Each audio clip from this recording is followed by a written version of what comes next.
They say the road to hell is paved with good intentions, but sometimes it's paved with a mother's absolute, unshakable belief that she is God's chosen disciplinarian. Ruby Franke, the mommy vlogger who monetized her family's life for millions.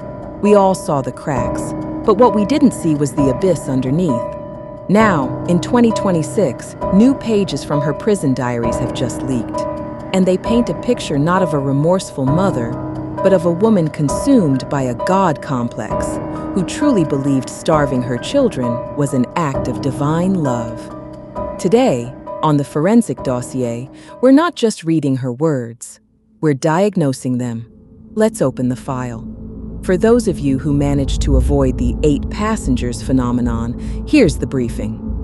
Ruby Franke and her husband Kevin built a digital empire portraying the strict but loving Mormon family life in Utah. Millions watched. But beneath the curated vlogs, a darker philosophy was brewing. It wasn't just strict parenting, it was a systematic breaking of will. Remember the son who chose to sleep on a beanbag for months as a punishment? Or the daughter whose lunch was withheld because she forgot to pack it? A lesson in personal responsibility. The signs were there. We just didn't have the full clinical picture yet. We didn't know about the influence of her business partner, Jodi Hildebrandt, and their twisted connections methodology. The facade shattered in August 2023, not because of a vlog, but because a 12-year-old boy was desperate enough to escape through a window and beg a neighbor for food and water. What authorities found at Jodi Hildebrandt's house was a chamber of horrors. We're talking about severe malnourishment, open wounds from being tied up, and emotional abuse so profound it rewires a child's brain. This wasn't discipline. In forensic psychology, this is what we call torture. The deliberate infliction of severe physical or mental pain. Ruby and Jodi were arrested, charged, and eventually pleaded guilty. But the question that haunts everyone is, why? How does a mother do this?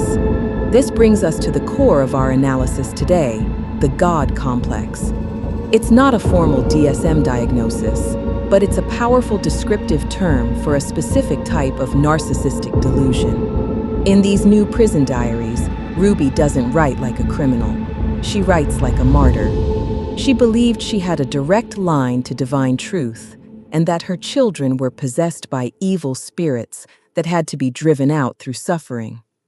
She reframed starvation as fasting for their souls. She reframed bondage as restraining the evil within them.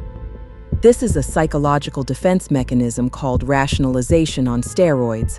When you believe your actions are ordained by God, there is no room for doubt. There is no room for empathy. The child's pain isn't a warning sign. It's proof that the treatment is working. Jodi Hildebrandt was the catalyst, the high priestess who validated and amplified Ruby's delusions. Together, they created a closed feedback loop of sanctified abuse. The Ruby Franke case is a stark reminder that the most dangerous villains don't always twirl mustaches. Sometimes they're the ones convinced they are the heroes of their own divine story. The most chilling part of those diaries isn't the cruelty, it's the absolute, unwavering certainty. If you want to keep peeling back the layers of the human mind with me, you know what to do. Subscribe. And remember, stay sharp. The shadows are deeper than they look.